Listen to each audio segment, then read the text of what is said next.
On Thanksgiving Day, I arrived at my daughter's house unannounced and saw my grandson shivering outside in 15 degrees weather, wearing only a t-shirt and shorts.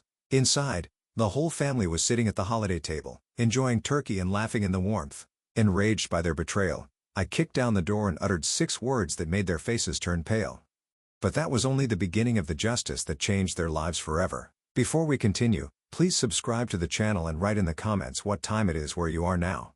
My phone buzzed against the dashboard. A text from my neighbor. Saw police cars at the Hendersons again. Domestic situation. Made me think of you and your family worries. I stared at those words while my old Chevrolet idled in the driveway. The Hendersons. Martha used to worry about their grandson too, back when she was still alive, to worry about anything at all. Now it was just me and that gnawing feeling in my gut whenever I thought about Leona's marriage. The clock read 2:30 p.m. Time to go. I shifted into reverse and backed out onto Miller Street. Snow had started falling an hour ago. Fat flakes that stuck to everything and made the roads treacherous. The radio crackled with weather warnings as I turned onto I-75 south toward Cincinnati. Classical rock station, same one Martha and I always listened to. Led Zeppelin was playing something heavy that matched my mood. The passenger seat held 2 gift bags, one with a new baseball glove for Amos, genuine leather that cost me more than I wanted to spend. The other had comic books, the kind with superheroes he'd been reading since he was 12. Now 18, he probably thought he was too old for them. But I remembered being 18. You're never too old for heroes. Family is all we have left, Martha used to say when she'd catch me grumbling about holiday visits. She'd been right then, and she was right now, even though her voice only existed in my memory. After losing her 6 months ago, every gathering felt precious and fragile. The windshield wipers struggled against the accumulating snow. Other cars crawled along at half the speed limit, hazard lights blinking like nervous fireflies. I kept both hands on the wheel and maintained a steady 40 miles per hour. No point arriving at all if I ended up in a ditch. Exit signs counted down the miles to Cincinnati. I tried calling Leona's house, wanted to let them know I was coming, maybe surprise them less dramatically than just showing up. The phone rang 6 times before going to voicemail. Strange, usually someone was home on Thanksgiving afternoon. A gas station appeared through the snow, bright fluorescent lights cutting through the gray afternoon like a lighthouse. I pulled in, filled the tank, and went inside to grab some coffee and a bag of those peppermints Amos liked. The clerk, a young guy with tired eyes, shook his head at the weather. "Roads are getting worse by the hour," he said, scanning my items. "You driving far?" "Just to Cincinnati. Family dinner. Be careful out there. Saw 3 accidents already today." Back in the truck, I checked the time again. 3:05 p.m. The drive usually took 45 minutes, but today it would be closer to an hour. I thought about Amos, probably helping his mother in the kitchen, maybe watching football with Wilbur. The boy had grown so much since summer when we went fishing at Lake Erie. Caught his first base that day, grinned like he'd won the lottery. That's when I'd noticed the bruise on his arm. When I asked about it, he'd gotten quiet, said something about falling off his bike, but the mark looked wrong. Too precise, too much like fingers. I should have pressed harder, should have asked more questions. Martha would have known what to do. The snow kept falling as I took exit 15 toward Leona's neighborhood. Suburban streets lined with 2-story houses, each one decorated with pumpkins and autumn wreaths. Christmas lights were already going up on some of them, twinkling through the white curtain of snow. I turned into Maple Grove subdivision, driving slowly past houses where families were probably gathered around dining tables, sharing stories and passing dishes. Warm light spilled from windows, creating golden rectangles on snow-covered lawns. This was supposed to be a good day, a healing day. Martha would have wanted that. Leona's street appeared ahead and I could see her house at the end of the block. The blue 2-story with white shutters, Wilbur's pickup in the driveway next to her sedan. Smoke rose from the chimney and holiday decorations covered the front porch. Everything looked normal, peaceful even. I slowed the truck as I approached, already imagining the surprise on their faces when I knocked on the door. Maybe Amos would run to hug me like he used to when he was smaller. Maybe this Thanksgiving would be the start of healing our family, the way Martha always dreamed it could be. I pulled into the driveway behind Wilbur's truck, the engine ticking as it cooled. Through the falling snow, I could see holiday lights twinkling around the front door and hear faint music from inside the house. Something warm and inviting, like a Norman Rockwell painting come to life. Then I saw him. Amos sat on the front steps, hunched over with his arms wrapped around his knees. No coat, no hat, just a thin long-sleeve shirt and jeans already dusted with snow. His shoulders shook, not just from cold, but something deeper. "Jesus Christ," I muttered, throwing open the truck door. The wind hit me like a slap, carrying ice crystals that stung my face. In the few seconds it took me to reach him, I could see his lips had turned blue, and his hands were pressed tight against his body, trying to conserve warmth. "Amos," I called out, breaking into a run across the slippery driveway. "What are you doing out here?" He looked up and the relief in his eyes nearly broke my heart. His face was pale, almost gray, with red patches on his cheeks, where the cold had bitten deepest. "Grandpa?" His voice came out as barely a whisper, teeth chattering so hard he could barely form words. I can't." I was already pulling off my heavy winter coat, wrapping it around his shoulders before he could finish the sentence. The boy was ice cold, his whole body trembling like a leaf in a hurricane. "What do you mean you can't?" "Can't what?" I helped him stand, steadying him when his legs nearly buckled. "How long have you been sitting out here?" "I'm not allowed." He pulled my coat tighter around himself, and I could feel him shaking through the thick fabric. "I'm not allowed to go in the house." The words hit me like a physical blow. Behind us, through the brightly lit windows, I could hear laughter and the sound of a television, the warm glow of family celebration, while my grandson sat freezing on the front steps, like some kind of punishment. "What do you mean, not allowed?" My voice came out sharper than I intended, but anger was building in my chest like a fire. "This is your home." Amos flinched at my tone, and I immediately softened it. The last thing he needed was another adult yelling at him. "Please don't make it worse for me," he whispered, glancing nervously at the front door. "Please, Grandpa, if Wilbur hears you." I looked at the house, really looked at the decorations, the warm lights, the sounds of celebration. Then I looked at my grandson, blue-lipped and shivering in clothes that wouldn't keep him warm in 50-degree weather, let alone this near-freezing nightmare. "How long, Amos?" I kept my voice gentle but firm. "How long have you been out here?" He wouldn't meet my eyes. Since this morning." "This morning?" I checked my watch. 3:15. "Son, it's below freezing out here. You could get frostbite. You could—" I stopped myself before I scared him worse than he already was. I tried the front door handle. Locked. Of course it was locked. They'd locked him out of his own home on Thanksgiving Day and left him to freeze while they enjoyed their holiday dinner. "We need to get you warm," I said, guiding him toward my truck. "Come on, let's get you in the cab where there's heat." But even as I moved to protect him, my mind was working, cataloging details, the way he'd flinched when I raised my voice, the bruises I'd noticed during our fishing trip, the careful way he moved, like someone who'd learned to make himself small and invisible. This wasn't the first time. This was a pattern. "Amos," I said, as I helped him into the passenger seat and turned the heat to maximum, "I need you to tell me exactly what happened today." I cranked the heat to full blast and wrapped another blanket from my emergency kit around Amos's shoulders. His hands were so numb he couldn't grip anything properly, so I held them between mine, trying to rub warmth back into his fingers. "Talk to me, son," I said, keeping my voice steady, despite the rage building in my chest. "What happened this morning?" He stared down at his hands, still shaking. "I was helping Mom with the turkey. She asked me to check on it while she took a shower." His voice was small, ashamed. I forgot to turn off the oven timer when I took it out to baste it." "You forgot a timer?" "The turkey got a little burnt on top, not ruined, just darker than usual." He finally looked at me and I could see the fear in his eyes. "Wilbur came in and saw it and he lost it." I felt my jaw clench. "Lost it how?" "Started yelling about how I'd ruined the whole holiday. Said the guests would think Mom couldn't cook, that I was an embarrassment to the family." Amos pulled the blanket tighter. "Then he said I needed to think about my actions and that I couldn't come back inside until I'd learned some responsibility." "And your mother?" The question came out harder than I intended. Amos looked away. "She tried to say something at first, but Wilbur told her to stay out of it. Said this was between him and me." He swallowed hard. "She didn't say anything after that." I checked my watch again. 3:20. "Amos, what time did this happen?" "Around 11 this morning." 4.5 hours. 4.5 hours in weather that could kill someone over a slightly burnt turkey that probably tasted just fine. I had to take several deep breaths before I could speak without shouting. "Has this happened before?" The question hung in the air between us. I could see him wrestling with whether to tell me the truth, probably weighing the consequences of honesty against the relief of finally having someone to tell. "Sometimes," he whispered, "when I mess up. Last month he made me stand in the garage all night because I forgot to take out the trash. And once he locked me in the basement for 2 days because I accidentally broke one of his beer bottles." Each word felt like a punch to my gut.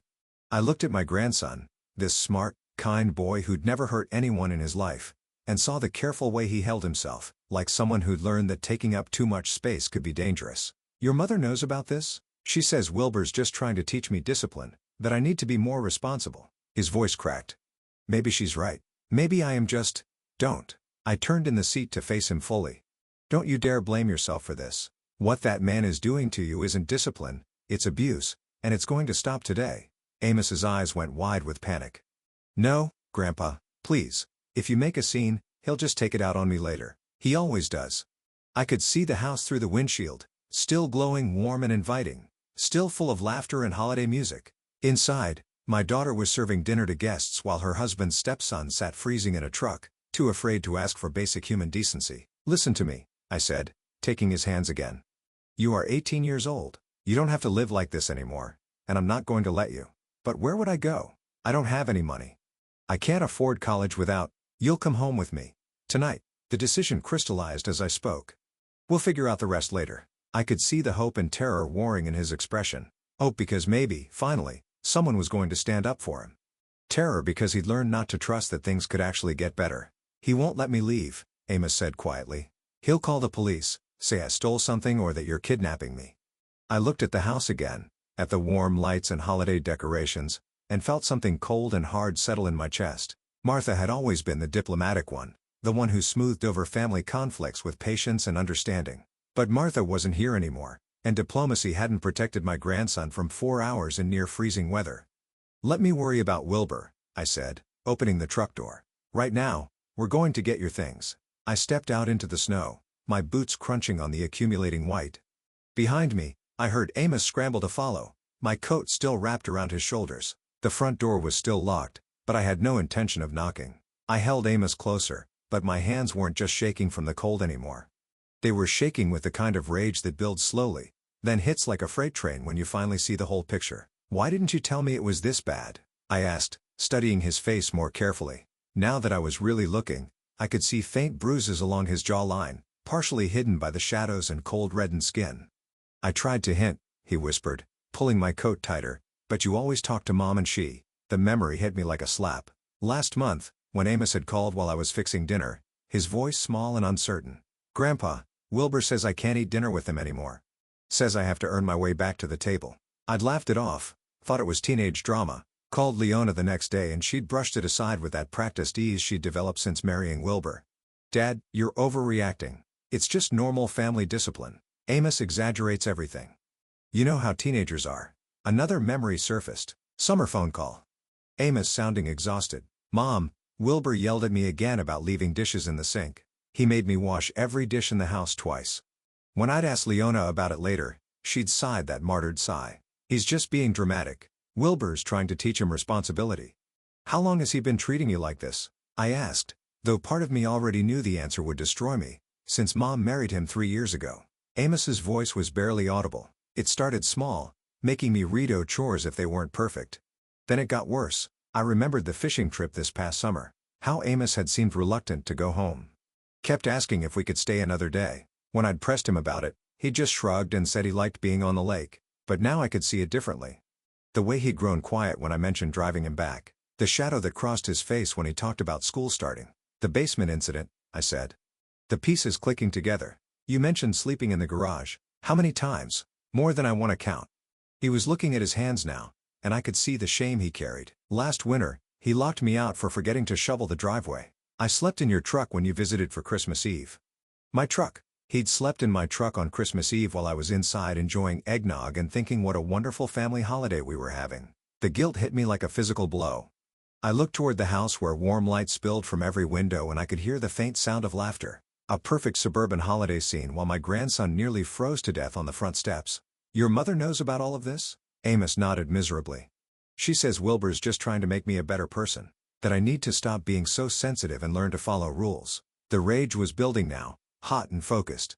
I could feel it in my chest, in the way my vision seemed to sharpen and narrow. Martha used to warn me about my temper, told me to count to 10 before acting when I got like this. But Martha wasn't here, and counting wouldn't help my grandson. I stood up, still keeping Amos wrapped in my coat. Come on, we're going inside. Grandpa, no, please.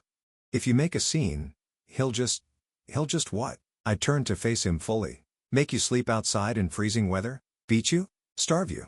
I could hear my voice getting harder. Son, it can't get much worse than what's already happening. Amos looked toward the front door with fear in his eyes. You don't understand how he gets when someone challenges him. But I was already walking toward the house, my grandson following reluctantly behind me. The front door looked solid and expensive, Wilbur's pride showing in every detail of his perfect suburban fortress. I didn't bother knocking. My boot hit the door just beside the lock with all the force I could muster. 68 years old, but decades of factory work had left me with more strength than most men half my age. The wood splintered with a crack that echoed through the neighborhood, and the door slammed open so hard it bounced off the wall. The warm air rushed out to meet us, carrying the smell of roasted turkey and the sound of shocked silence. I stepped into the entryway, Amos close behind me, and took in the scene that stopped me cold. The dining room table was set like something from a magazine. White tablecloth, candles flickering, crystal glasses catching the light. Wilbur sat at the head of the table in a pressed button-down shirt, carving knife in hand. Leona was beside him in a green dress I'd never seen before, her hair perfectly styled. A younger girl, maybe 10 years old, sat across from them with a fork full of mashed potatoes halfway to her mouth. They were all frozen mid-motion, like someone had hit pause on their perfect holiday moment. The contrast hit me like a physical blow. Here they sat, warm and comfortable, enjoying their feast while Amos had been shivering outside for over 4 hours. The turkey looked golden and beautiful, probably the replacement for the one Amos had supposedly ruined. Everything was pristine, peaceful, exactly what a family Thanksgiving should look like. Everything except the fact that they'd left a child outside to freeze. "Have you completely lost your minds?" My voice boomed through the room, and the little girl dropped her fork with a clatter. Leona's face went white as paper, and the serving spoon in her hand hit the table, sending gravy spattering across the white cloth. "Dad?" Leona's voice came out as a squeak. "What are you doing here? How did you—" "While you're sitting here feasting like royalty, that boy was freezing outside." I pointed directly at Amos, who was still wrapped in my coat and shivering despite the warm air. 4 hours, Leona. 4 hours in weather that could have killed him. Wilbur slowly set down his carving knife and rose from his chair. He was bigger than I remembered, probably outweighed me by 50 pounds, but I'd been in my share of fights when I was younger. Size didn't always matter when you were angry enough. "Who gave you permission to enter my house?" His voice was controlled but dangerous, the tone of a man who wasn't used to being challenged. "This is private property, and you're trespassing?" I could see him taking my measure, calculating whether he could intimidate me into backing down. His chest puffed out slightly, and he moved around the table toward us with the predatory confidence of someone who ruled his own domain. "Private property." I stepped forward to meet him. "You mean the property where you locked my grandson outside to freeze while you ate dinner?" The younger daughter started crying, confused and frightened by the shouting. Leona reached over to comfort her, but her eyes never left my face. I could see the conflict there, torn between protecting her father and defending her husband. "This is a private family matter," Wilbur said, his voice rising. "And you have no business?" "No business." I could feel the heat rising in my face. "That's my grandson you nearly killed with your private family matter." Behind me, Amos pressed closer, and I could feel him trembling. Not just from cold now, but from fear of what was about to happen. This was probably the first time anyone had ever stood up to Wilbur in his own house, and we all knew it was about to get ugly. The holiday music was still playing softly in the background, some cheerful song about gratitude and family togetherness. The irony would have been funny if I weren't so furious I could barely see straight.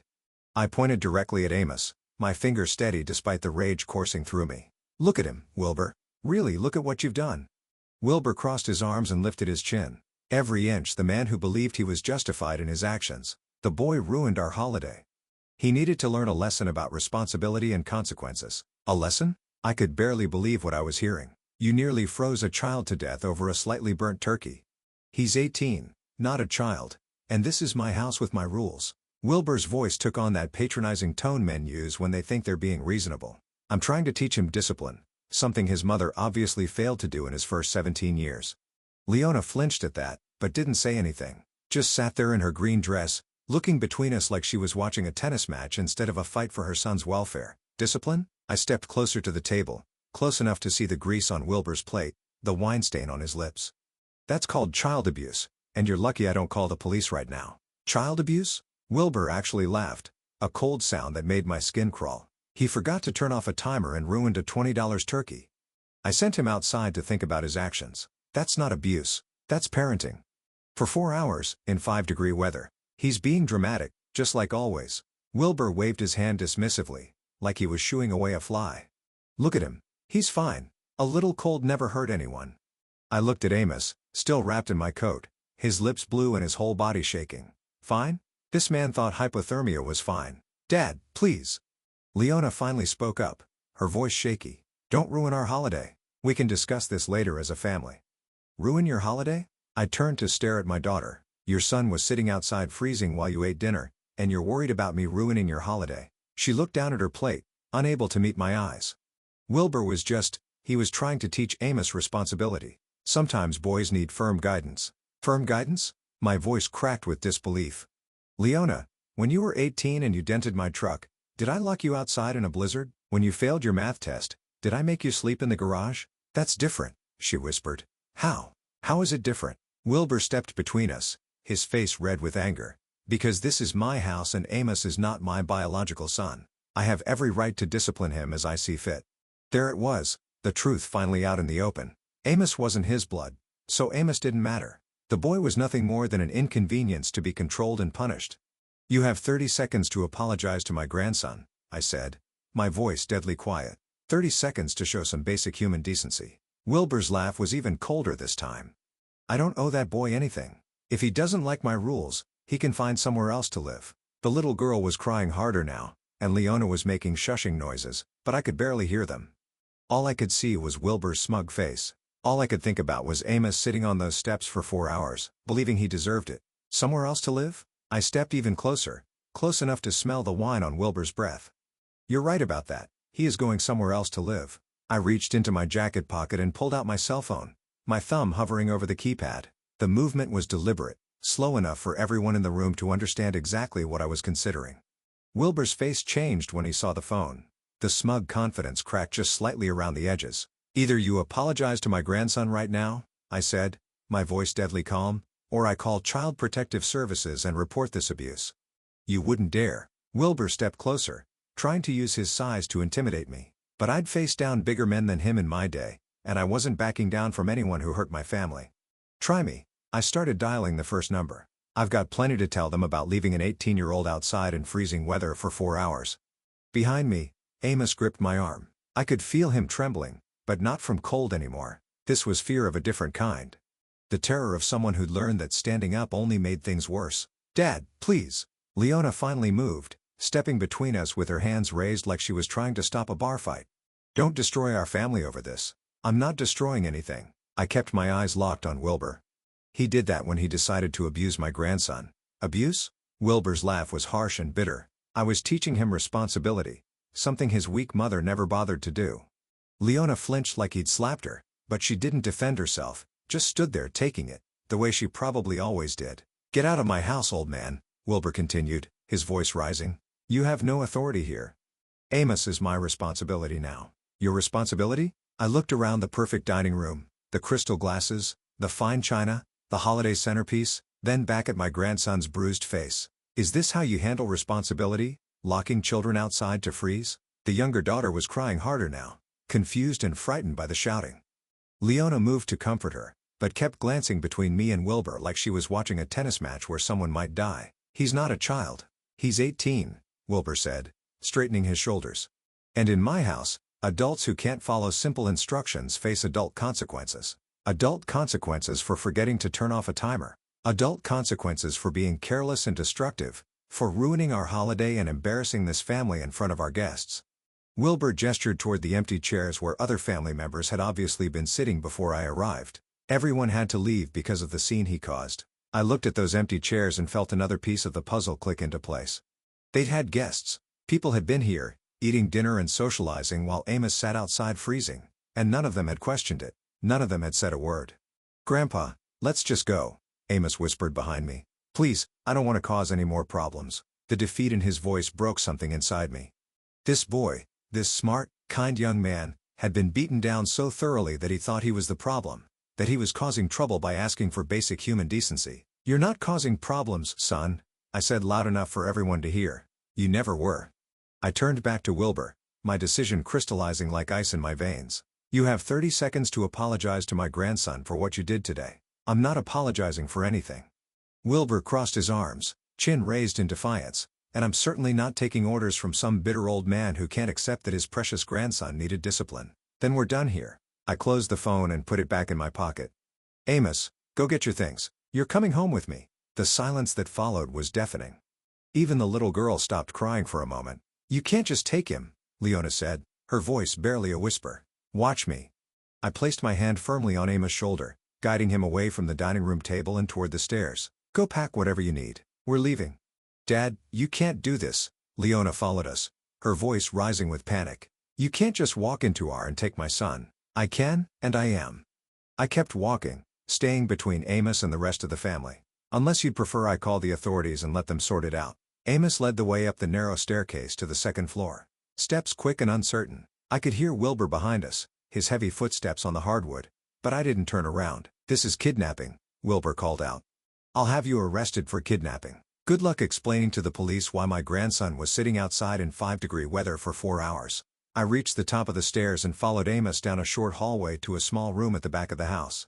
The room was barely big enough for a twin bed and a small dresser, no heat vent that I could see, and the single window faced north, letting in the coldest air. It looked more like a storage room than a bedroom, and it was clearly the worst room in the house. This is where you sleep? I asked, taking in the sparse furnishings and bare walls. Amos nodded, already pulling clothes from the dresser and stuffing them into a duffel bag. Wilbur says the basement room is for guests, and the other upstairs room is for my sister. I noticed he didn't call her our sister, just my sister. Even in his own home, he was an outsider. Take everything that matters to you, I said, standing guard at the doorway while he packed. We're not coming back for anything. Amos, think about what you're doing. Leona appeared in the doorway, her face streaked with tears. This is your home? Your family. Some family, Amos muttered, folding a Dayton University sweatshirt into his bag. Real families don't lock each other outside to freeze. Wilbur was just trying to teach you responsibility. By giving me hypothermia? Amos looked up at his mother, and I could see 3 years of hurt and disappointment in his eyes. Mom, he made me sleep in the garage last week because I left a glass in the sink. A glass? That's not normal. Leona's face crumpled. He has high standards. He wants you to be better. He wants me gone, Amos said quietly, zipping up his bag. And you know it. We made our way back downstairs, Wilbur waiting at the bottom like a bouncer. You leave my house, boy, and you don't come back, ever. Fine by me, Amos said, and I heard real strength in his voice for the first time all day. The front door was still hanging open from when I'd kicked it in, cold air pouring into the house and making the holiday decorations flutter like dying leaves. I could see my truck in the driveway, engine still running, exhaust visible in the frigid air. Amos, Leona called out as we reached the door, please don't do this. I love you. He stopped, turned back to look at his mother one last time. If you loved me, Mom, you wouldn't have let this happen. We walked to my truck in silence, our breath visible in the freezing air. I threw his bag in the bed and helped him into the passenger seat, then walked around to the driver's side. Through the front window of the house, I could see the family still standing in the entryway, Leona crying, Wilbur red-faced with rage, the little girl peeking around the corner. You ready? I asked, putting the truck in reverse. I've been ready for 3 years, Amos said, pulling my coat tighter around his shoulders. I backed out of the driveway and onto the street, past the other decorated houses where normal families were probably finishing their Thanksgiving dinners in peace. The radio was still playing classic rock, the heater was working perfectly, and for the first time since I'd arrived, Amos looked like he could actually breathe. Thank you, Grandpa, he said quietly as we turned onto the main road toward the highway. I can't believe you came for me. I should have come sooner, I said, meaning every word. I should have seen what was happening. I tried to tell you, but I didn't know how. We drove in comfortable silence for a few minutes, the familiar weight of family responsibilities settling around my shoulders like Martha's favorite quilt. This boy needed protection, needed a safe place to heal and grow into the man he was meant to become. Tell me about college, I said as we merged onto I-75 North. What are you studying? Engineering. His voice got stronger when he talked about school. Mechanical engineering, like you used to do at the factory. Like grandfather, like grandson. I smiled, thinking about Martha and how proud she would have been. We'll figure out the tuition, don't worry about that. Grandpa, I don't want to be a burden. Son, you're not a burden, you're family, and family takes care of each other. My driveway looked smaller than usual, with both trucks parked side by side, but the house itself seemed to glow with welcome as we approached. I'd left the porch light on out of habit, and now I was grateful for that small beacon cutting through the winter darkness. Home sweet home, I said, helping Amos carry his bag to the front door. The key turned easily in the lock, and warm air rushed out to greet us as we stepped inside. The house smelled like coffee and the lingering scent of Martha's lavender sachets. It wasn't much, a modest ranch with worn furniture and carpet that had seen better days, but it was paid for, and it was ours. You remember where the guest room is? I asked, flipping on lights as we moved through the living room. Yeah, down the hall next to your room. Amos looked around with obvious relief. It's so warm in here. Thermostat set to 72 year-round. Your grandmother always said life was too short to be cold in your own house. I showed him to the guest room and helped him get settled. There are extra blankets in the closet if you need them. The room was simple, but comfortable. A double bed with one of Martha's quilts, a dresser, and a reading chair by the window. Photos of family gatherings lined the walls, including several of Amos at various ages. This had always been his room when he visited, and seeing him here now felt right in a way that nothing had felt right since Martha died. I'll get some dinner started, I said. Nothing fancy. I've got chicken in the freezer and some vegetables that need using up. Can I help? He asked, and I could see how desperately he wanted to be useful, to earn his keep. Sure, but you don't have to. This is your home now, not a job. We worked together in the kitchen, and gradually the day's tension began to leave Amos's shoulders. I thawed the chicken in the microwave while he washed vegetables, and we moved around each other with the easy rhythm of family members who'd cooked together before. Tell me more about what's been happening, I said as I seasoned the chicken. Start from the beginning when your mother married Wilbur. Amos was quiet for a long moment, clearly trying to decide how much to share. It started small, little comments about how I loaded the dishwasher wrong, or left my shoes in the wrong place. Then it got bigger. How much bigger? He controls everything. When I eat, what I eat, when I can shower, when I can use the phone. Amos's voice got smaller as he continued. He made Mom choose between him and me, and she chose him. I had to stop seasoning the chicken for a moment and grip the counter. What do you mean she chose him? Last Christmas when you visited, remember how I was quiet during dinner? Wilbur had told me I wasn't allowed to speak unless someone asked me a direct question, and Mom didn't say anything to stop him. The memory hit me like a punch to the gut. I thought Amos was just being a typical moody teenager. I'd even joked with Martha about it later, saying kids these days didn't know how to make conversation. Why doesn't your mother stand up to him? She's scared. Amos started chopping carrots with mechanical precision. She told me once that if she leaves him, she'll lose the house and have to move back to that apartment complex where we used to live. She can't afford to take care of us on her own. I slid the chicken into the oven and started a fire in the living room fireplace. The familiar ritual of wadding newspaper and stacking kindling helped calm my racing thoughts. Come sit with me, I said when the fire was crackling steadily. Tell me about the good things. Tell me about school, about your friends. We settled into the comfortable chairs by the fire, and for the first time all day, Amos smiled. I made Dean's List last semester, and I've got this friend Jake who's teaching me to play guitar. Your grandmother always wanted to learn guitar. I pointed to a framed photo on the mantel showing Martha at age 20, laughing and holding an acoustic guitar. She said music was the language of the soul. I remember her saying that. Amos studied the photo with new interest. I miss her. Me too, son. Me too. We talked until the chicken was done, sharing memories of Martha and making plans for Amos's spring semester. The house felt alive again with conversation and laughter, the way it used to when Martha was here to fill the quiet spaces. As we sat down to eat our simple but satisfying meal, I looked across the table at my grandson, really looked at him. The fear was gone from his eyes, replaced by something I hadn't seen in years, hope. We'll call the college tomorrow, I said, cutting into my chicken. Make sure your financial aid is sorted out, and we'll look into getting you a part-time job if you want one. Grandpa, you don't have to do all this for me. Yes, I do.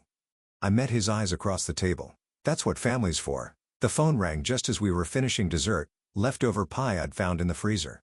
The sound cut through our peaceful evening like a knife, and I could see Amos tense up immediately. I looked at the caller ID and felt my jaw clench. Leona.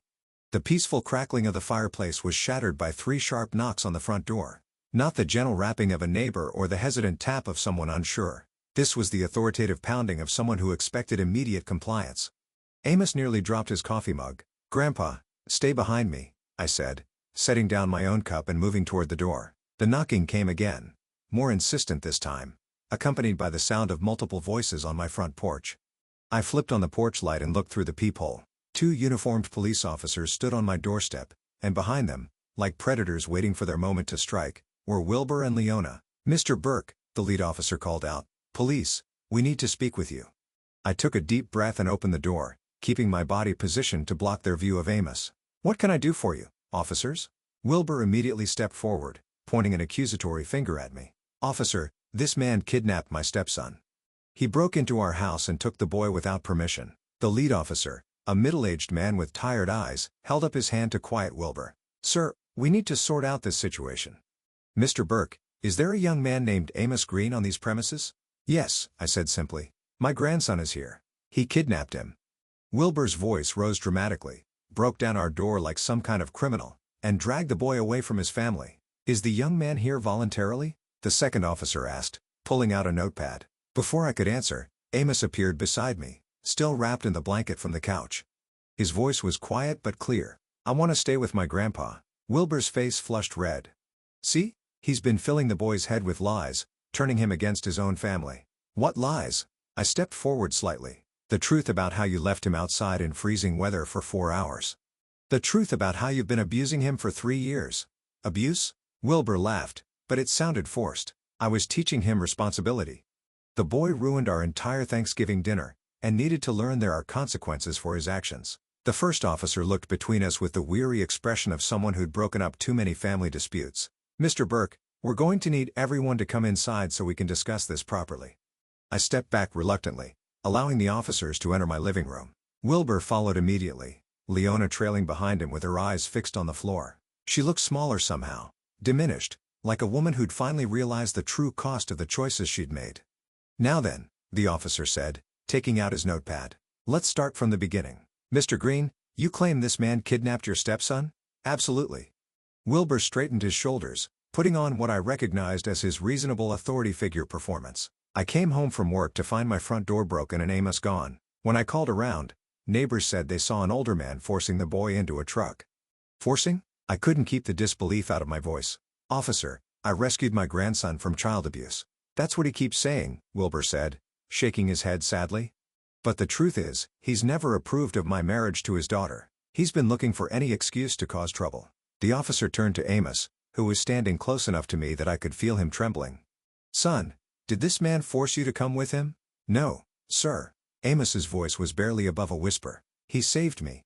"Saved you from what?" Amos glanced nervously at Wilbur, then back at the officer. "From freezing to death on the front porch." The second officer looked up from his notepad. "Explain that." "I accidentally burned the turkey this morning. Wilbur made me sit outside in the cold to think about my actions. I was out there for over 4 hours in 5-degree weather." "He's exaggerating," Wilbur said quickly. "It was maybe an hour and he was dressed warmly." "An hour?" I stared at him.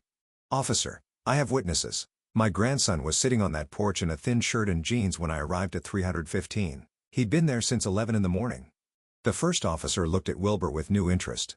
"Sir, is it true you made the young man sit outside as punishment?" "Briefly, yes, but he's making it sound worse than it was." In freezing weather for several hours, Wilbur's confident facade began to crack slightly.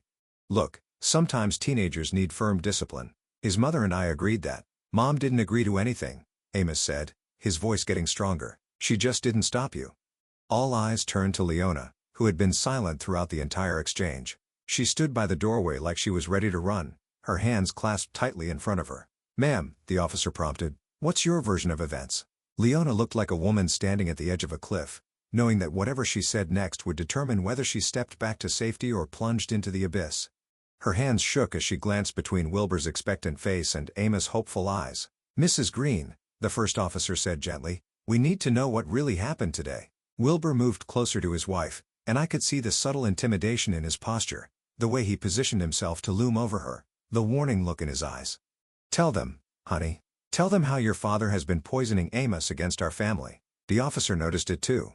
"Sir, please step back and let your wife speak for herself." Leona's voice came out as barely a whisper. She cleared her throat and tried again. "Amos did burn the turkey this morning." "And?" the officer prompted. And Wilbur was upset, very upset. Her eyes darted to her husband, then quickly away. "He said Amos needed to learn responsibility by sitting outside in freezing weather." Leona nodded miserably. "Wilbur said it would teach him to be more careful." "How long was he outside, ma'am?" Another glance at Wilbur, who was standing rigid with barely controlled anger. Since around 11? Until when?" "Until my father arrived." Her voice was getting smaller with each word. "Around 3.15. The officer did quick math in his head. "Over 4 hours? In 5-degree weather?" "She's making it sound worse than it was," Wilbur interjected. "He could have come inside any time if he'd apologized and shown some remorse." "No, he couldn't," Leona said suddenly, and everyone turned to stare at her. "You locked the door.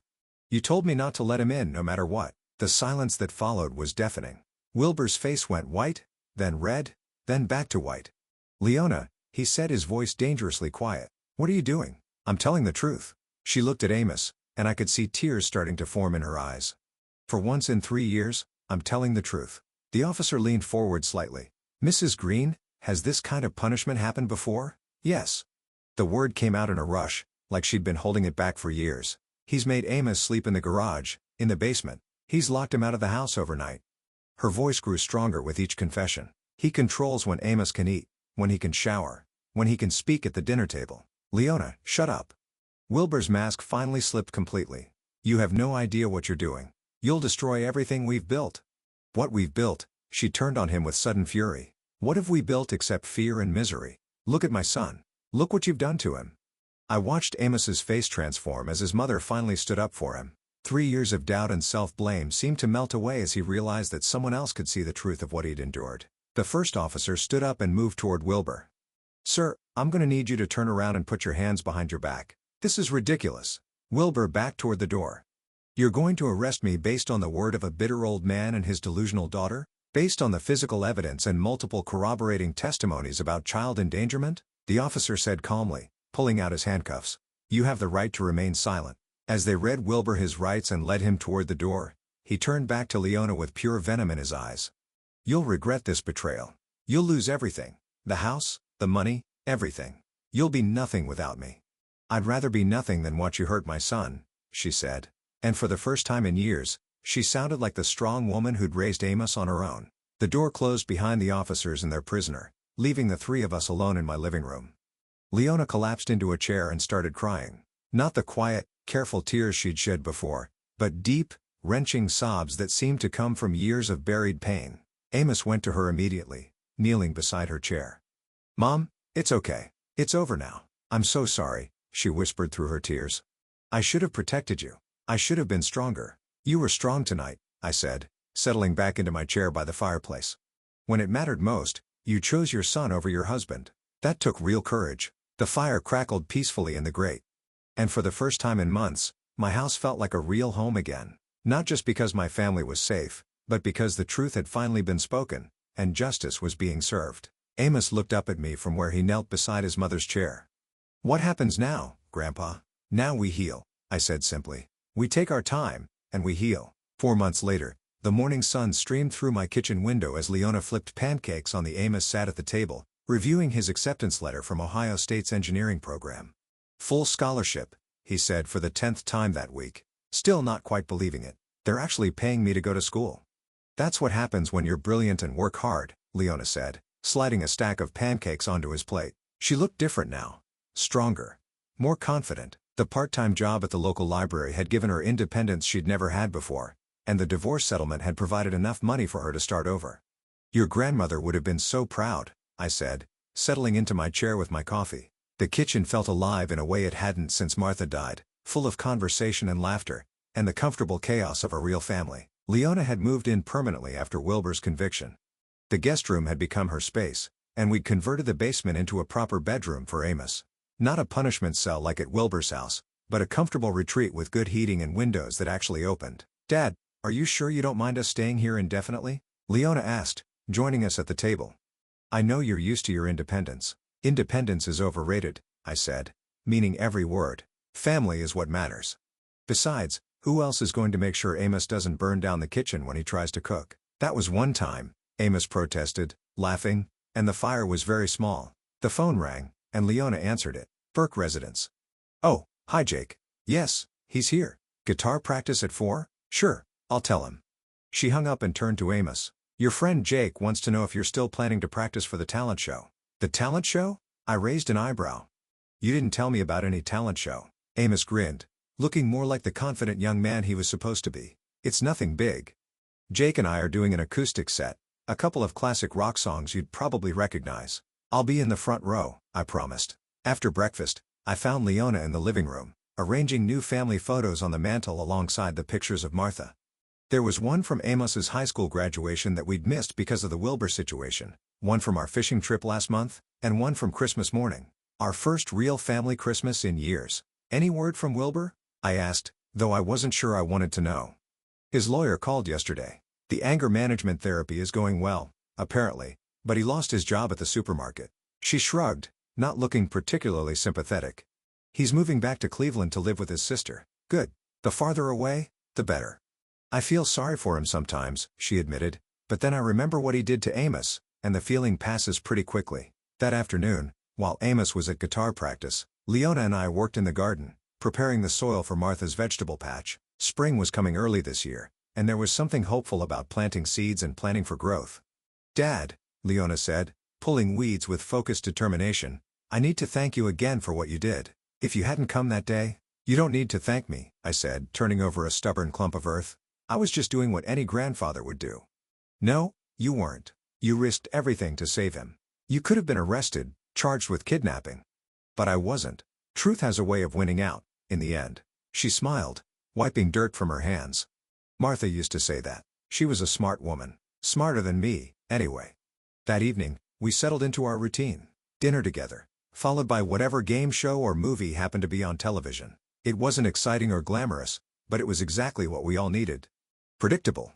Peaceful. Safe. Amos had his guitar out, quietly practicing in the corner while Leona worked on a crossword puzzle and I read the newspaper. Normal family activities that had seemed impossible just a few months ago. "Grandpa," Amos said during a commercial break, "I've been thinking about changing my major." "From engineering to what?" "Social work. Maybe counseling." He set down his guitar and looked at me seriously. "I want to help other kids who are going through what I went through." I felt a surge of pride so strong it almost took my breath away. This young man, who had every right to be bitter and angry, wanted to use his experience to help others.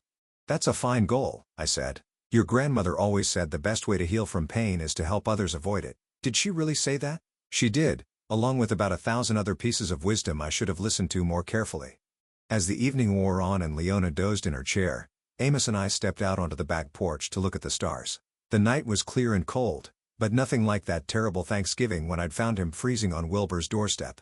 "Ready for fishing season to open?" I asked. "Can't wait. Think we'll catch anything bigger than last year?" "With your luck, probably catch a whale." We stood in comfortable silence, two generations of Berkman who'd found their way back to each other through crisis and truth. In a few months, Amos would head off to college and eventually he'd build his own life and family. But the foundation was solid now, built on honesty and protection and the kind of love that doesn't ask for anything in return. "Grandpa?" Amos said as we headed back inside. "Yeah? Thank you for coming to get me. Thank you for being worth saving." The house was warm and bright as we locked up for the night. Three people who'd learned that family isn't just about blood.